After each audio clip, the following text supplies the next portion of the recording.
didn't apply for disability when he got sick because he wanted us to have really good opportunities. He did what fathers in Nebraska and North Dakota and places like that do. He just got up earlier and worked hard. That is the story of America. And I think we can really connect in these rural areas that are really upset about the war. They're really upset about the economy.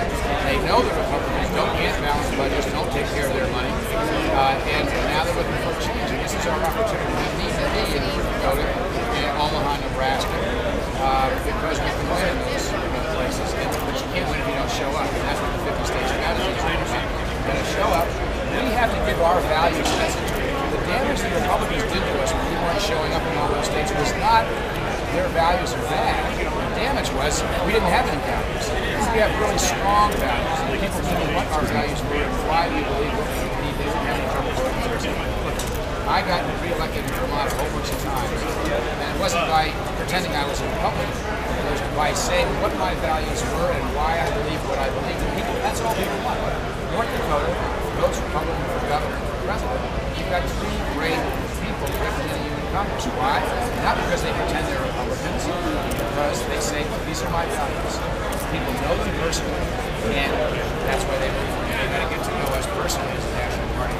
Sorry for that, but I get messianic about this. Thank you. Most of Santa Cruz, they're students, first-time voters. They probably aren't going to vote. I mean, that's unusual. Yeah, they just aren't going to go out because that's what happens with, you know. I'm just going to send somebody up to Santa Cruz. We'll see if they say that in 3 weeks. So, I mean, what do you have to say to first-time voters who either don't want to or don't have an opinion or? Hey, if you want to end up in Iraq, I heard John McCain the other day say that if we had to reinstate the draft, he'd do it. You tell them that. That'll change their mind about voting. Yeah. Look, if you don't vote, you deserve what you get. Don't ever complain to me. If you haven't voted, don't complain to me about the country. That's the minimum. First of all, I don't think voting's enough. I think you get a D for voting. I'm not kidding. I think that's your bare civic responsibility.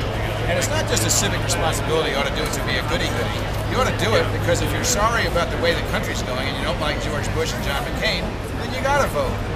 I mean, look, we're damn lucky to have a vote here. Look what's going on in Georgia. You don't think they voted for the Russians to take them over, do you? So that's what happens. People come in and they take over your country without your consent if you don't bother to vote.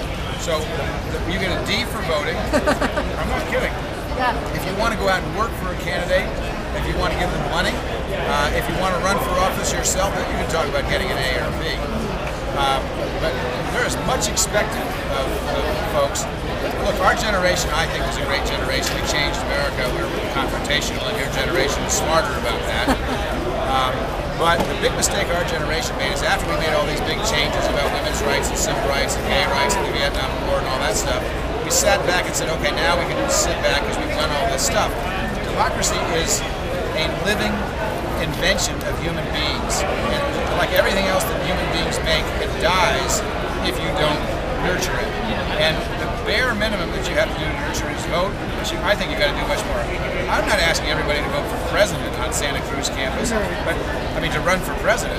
I'm asking them at least to run for the school board, to get involved in county politics, to go home and get appointed to the planning commission or something like that. Because if you don't, somebody will come in there and do something in your community that you don't like, and it just gets bigger and bigger. You know, we've said that power comes up from the grassroots. Well, guess what? Apathy comes up from the grassroots too. So, you know, my message to your students is very strong. You know, you better vote, and if you don't be sorry if you end up in Iraq. What was your first Dr. Dean? Dr. Dean? My first elected office was county chairman of the Democratic Party. Dr. Dean, I'm the guy that pestered you last night. I was. Oh yeah, I promised I'd talk to you today. Well, let me just get you two questions. Probably gonna be the last one. I can see the timekeepers. Yeah. Okay, last one. Okay, first of all, I'm hearing a lot of talk here about folks thinking that we could actually carry Arizona this year, and I want to hear your thoughts on that. I think it's possible. You know, the people in Arizona know John McCain better than anybody else. John McCain is not a maverick. John McCain is a guy who basically voted 95% with George Bush. He voted to spend ungodly amounts of money that we don't have. He ran up the debt of the United States of America. This guy is not a conservative. He's just an opportunistic politician. And he served his country well. He's a brave guy, but he just doesn't belong in politics. We have enough politicians like that we don't need any more like George Bush. Arizonans know that more than most. So we're in contention in Arizona. We've got a great Democratic Party in Arizona. They're very well organized, one of the best in the country. A great Democratic governor. People now know that it's okay to vote for a Democrat in Arizona. Honestly, Arizona is the only state, because it's partly libertarian, that turned down the anti-gay stuff that the Republicans are putting in all over the place. Not because they like gay marriage, because they don't think it's any of the government's business. And the Republicans have become the big business, big government, get in your personal life party. And the Arizonans don't like that either. So I do think there's a chance that we can carry Arizona. It's not on our list, but there's a lot of grassroots stuff going on. We picked up 2 congressional seats the last time. There's a chance that we're going to pick up 2 more congressional seats this time and have the delegation go 6-2. I think we've got a shot. Okay. And the second thing, just silly question. I mean, you commented on the name of my blog yesterday, and I wanted to see if you actually knew the origin of the name.